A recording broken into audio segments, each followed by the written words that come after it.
ನೋಡಿ ಫ್ರೆಂಡ್, ಕರು ಹಾಕಿ ಮೊನ್ನೆ ಕರು ಹಾಕಿದೆ.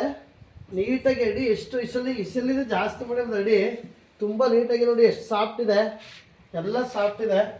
ಇದು ಕಾರ್ಗಿಲ್ ಟ್ರಾನ್ಸ್ಮಿಷನ್ ನೋಡಿ ಎಷ್ಟು ಲೂಸ್ ಇದೆ, ಒಂದು ಸ್ವಲ್ಪನೂ ಗಾಜಾಗಿಲ್ಲ. ಮೇ ಬಿ ಇದು 20 ರೀಚ್ ಆಗ್ಬೋದು. ಗಿಣ್ಣಾಲೆ 12 ಬರ್ತಾ ಇದೆ. ಇದು ನಮ್ಮ ಮನೆಗೆ ಒಳ್ಳೆ ಮೊದಲು ಹೆಚ್ಚು ಆಗ್ಬಿಟ್ಟಂಥ ಹಸು.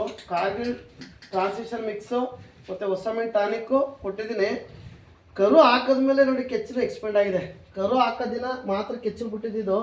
ಇದು ಯೂಶ್ವಲಿ ಒಳಗೆ ಹೆಚ್ಚಲು. ಇದು ಫಸ್ಟ್ ಕರವಲ್ಲಿ 15 ಕರೆದಿತ್ತು, ಸೆಕೆಂಡಲ್ಲಿ 16 17 ಬಂದಿತ್ತು. ಈ ಸಲ 20 ಬರ್ಬೋದು ಮೇ ಬಿ.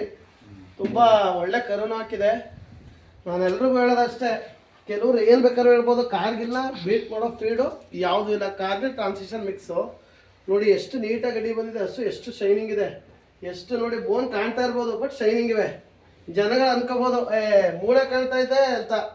ಬೋನು ಈ ಬಗ್ರಿ ಮೂಳೆ ಕಾಣಬೇಕು, ಶೈನಿಂಗ್ ಇರಬೇಕು. ದನ ಕರು ಹಾಕಿರೋದು ಮೊನ್ನೆ ಎಷ್ಟು ನೀಟಾಗಿದೆ ನೋಡಿ, ನೈಸಾಗಿ. ಈ ಥರ ಇರಬೇಕು. ಕಾರ್ಗಿಲ್ ಬಳಸಿ ಆದಾಯ ಗಳಿಸಿ ಅಂತ ಹೇಳ್ತೀನಿ.